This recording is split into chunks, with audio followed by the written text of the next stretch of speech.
Si on a 2 minutes, moi je ne résiste pas à l'envie de vous lire un petit passage de cette revue que je vous ai montrée tout à l'heure sur l'histoire du mildiou.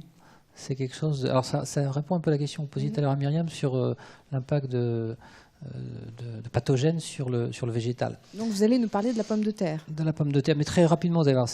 En plus, c'est pour vous inciter à lire cette revue.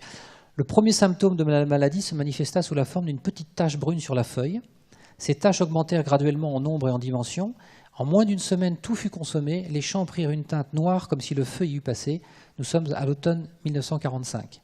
Vision annonciatrice de l'une des pires catastrophes humaines que vécut la Verte Airain, l'Irlande.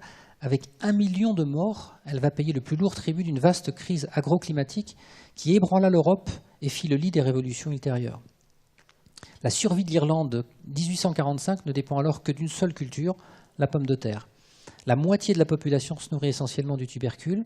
Pour 3 millions d'ouvriers agricoles et de petits cultivateurs, elle est l'aliment quasi exclusif lorsque le mildiou, moisissure en anglais, débarque au Connemara.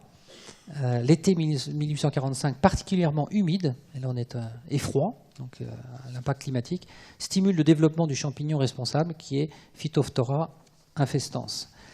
La grande famine fera 1 million de victimes entre 1846 et 1851, morts littéralement de faim ou succombant, texto, du fait de la malnutrition, aux fièvres de la famine, entre guillemets, que sont le typhus, la jaunisse, à la rougeole, la tuberculose, la diarrhée et autres épidémies. Entre 1845 et 1855, elle aura poussé au départ un second million d'Irlandais, en partie vers l'Angleterre, mais surtout vers les États-Unis. En 10 ans, la population de l'Irlande passe de 8,5 à 6,6 millions d'habitants.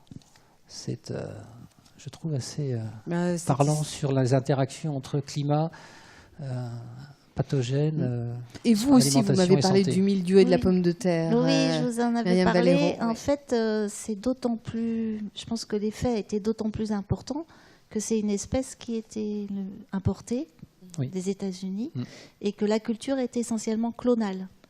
C'est-à-dire qu'on avait très très peu de variabilité génétique au sein de cette espèce-là. Donc il suffisait qu'il y a un parasite qui arrive et il attaquait complètement toute la population, quoi.